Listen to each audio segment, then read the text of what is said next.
It is my profound honor to address the United Nations General Assembly 75 years after the end of World War II and the founding of the United Nations. We are once again engaged in a great global struggle. We have waged a fierce battle against the invisible enemy, the China virus, which has claimed countless lives in 188 countries. In the United States, we launched the most aggressive mobilization since the Second World War. We rapidly produced a record supply of ventilators, creating a surplus that allowed us to share them with friends and partners all around the globe. We pioneered life-saving treatments, reducing our fatality rate 85% since April. Thanks to our efforts, 3 vaccines are in the final stage of clinical trials. We are mass producing them in advance so they can be delivered immediately upon arrival. We will distribute a vaccine. We will defeat the virus. We will end the pandemic, and we will enter a new era of unprecedented prosperity, cooperation, and peace. As we pursue this bright future, we must hold accountable the nation which unleashed this plague onto the world, China. In the earliest days of the virus, China locked down travel domestically while allowing flights to leave China and infect the world.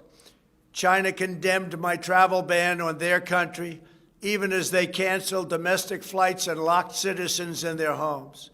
The Chinese government and the World Health Organization, which is virtually controlled by China, falsely declared that there was no evidence of human-to-human transmission. Later, they falsely said people without symptoms would not spread the disease.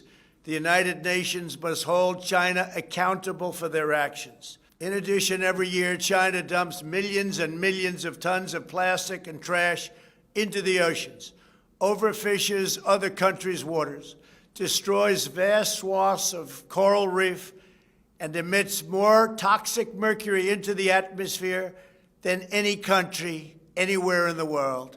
China's carbon emissions are nearly twice what the U.S. has, and it's rising fast. By contrast, after I withdrew from the one-sided Paris Climate Accord, last year America reduced its carbon emissions by more than any country in the agreement.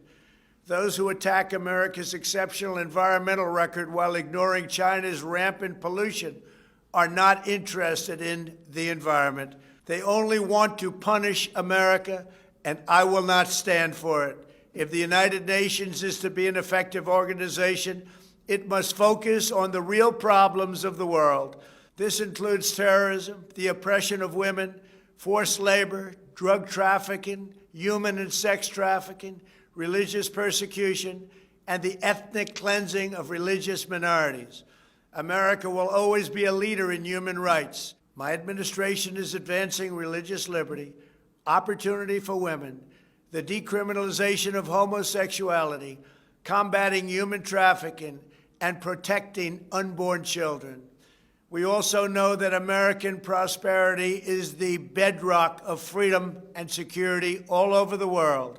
In 3 short years, we built the greatest economy in history, and we are quickly doing it again. Our military has increased substantially in size. We spent $2.5 trillion over the last 4 years on our military. We have the most powerful military anywhere in the world, and it's not even close. We stood up to decades of China's trade abuses. We revitalized the NATO alliance, where other countries are now paying a much more fair share. We forged historic partnerships with Mexico, Guatemala, Honduras, and El Salvador to stop human smuggling. We are standing with the people of Cuba, Nicaragua, and Venezuela in their righteous struggle for freedom. We withdrew from the terrible Iran nuclear deal and imposed crippling sanctions on the world's leading state sponsor of terror. We obliterated the ISIS caliphate 100%, killed its founder and leader, al-Baghdadi, and eliminated the world's top terrorist, Qasem Soleimani. This month, we achieved a peace deal between Serbia and Kosovo. We reached a landmark breakthrough with 2 peace deals in the Middle East, after decades of no progress. Israel, the United Arab Emirates, and Bahrain all signed a historic peace agreement in the White House, with many other Middle Eastern countries to come. They are coming fast, and they know it's great for them and it's great for the world. These groundbreaking peace deals are the dawn of the new Middle East. By taking a different approach, we have achieved different outcomes, far superior outcomes. We took an approach, and the approach worked. We intend to deliver more peace agreements shortly, and I have never been more optimistic for the future of the region. There is no blood in the sand. Those days are hopefully over. As we speak, the United States is also working to end the war in Afghanistan, and we are bringing our troops home. America is fulfilling our destiny as peacemaker, but it is peace through strength. We are stronger now than ever before. Our weapons are at an advanced level like we've never had before, like, frankly, we've never even thought of having before. And I only pray to God that we never have to use them. For decades, the same tired voices proposed the same failed solutions, pursuing global ambitions at the expense of their own people. But only when you take care of your own citizens will you find a true basis for cooperation. As president, I have rejected the failed approaches of the past, and I am proudly putting America first, just as you should be putting your countries first. That's okay. That's what you should be doing. I am supremely confident that next year, when we gather in person, we will be in the midst of one of the greatest years in our history, and frankly, hopefully, in the history of the world. Thank you. God bless you all. God bless America. And God bless the United Nations. In recent years, a small group of powerful technology platforms have tightened their grip over commerce and communications in America. They've used this power to engage in unscrupulous business practices while simultaneously waging war on free enterprise and free expression.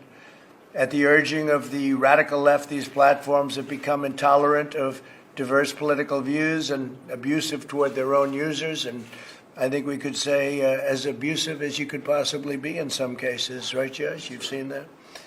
For example, Twitter routinely restricts posts expressing conservative views, even from a president of the United States, while at the same time it allows Iran's supreme leader to freely spew vile anti-Semitic hate and even death threats. You know, online platforms play a vital role in our society. Nearly everyone relies on platforms now on a daily basis to communicate, to share private information, buy goods, receive news and information.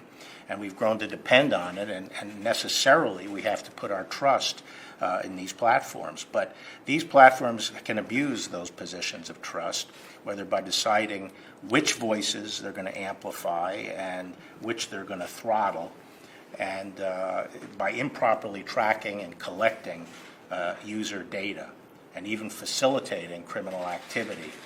So the increased size and power of these entities really exacerbates those concerns. And under the President's leadership, this administration is committed to addressing potential abuses of online platforms in a number of important ways. If I could follow up, last night the President said at one of his rallies about the virus, and I think he was talking about younger Americans, he said it affects virtually nobody. By the way, open your schools, everybody open your schools. But he said to Bob Woodward, it's not just older people, it's young people too. At 200,000 deaths, shouldn't the President be telling people the truth about this virus at his rallies? The President is telling people the truth, and you're right, Jim, that he was talking about... He's saying that it affects virtually nobody and that it doesn't affect young people. He's not telling the truth. Jim, but you're, again, taking the President out of context. I have his full quote here, and you're right that he was referring to young people. He said this... Well, no, I'm not taking it out of context. If I said he was talking about younger people, then I'm not taking it out of context. You are taking it out of context because you're making an assertion that he's not giving critical information when, in fact, he is. And I will underscore exactly what he said. And he said this, in some states, thousands of people, and they've had nobody young, below the age of 18, like nobody. They have a strong immune system. That is factually true. You can go to the American Academy of Pediatrics website, the Children's Hospital Association, and they list out a number of states that have had zero pediatric deaths. The coronavirus and then spread it to older people.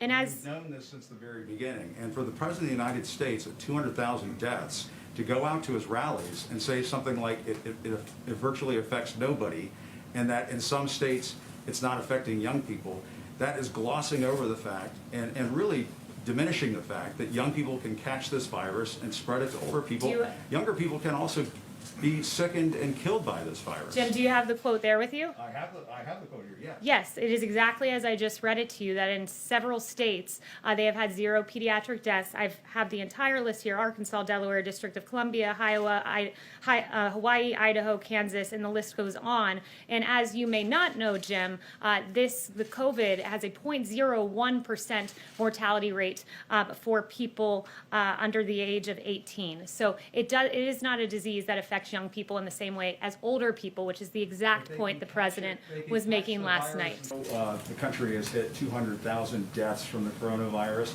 What do you say to Americans who are outraged over this and blame this administration for so many lives lost in this country? Well, as you've heard several doctors in the task force note from this podium, we are looking at the prospect of 2 million people potentially perishing from the coronavirus in this country. We grieve when even one life is lost, but the fact that we have that we have come nowhere near that number is a testament to this president taking immediate action, to shutting down travel from China when the other party, Democrats, were saying that was xenophobic, for shutting down travel for Europe, for developing landmark therapeutics that are working like remdesivir. And when you look at the fact that excess mortality, Europe has experienced a 28% higher excess mortality rate than the United States, it's a testament to the hard work done by the task force and this president.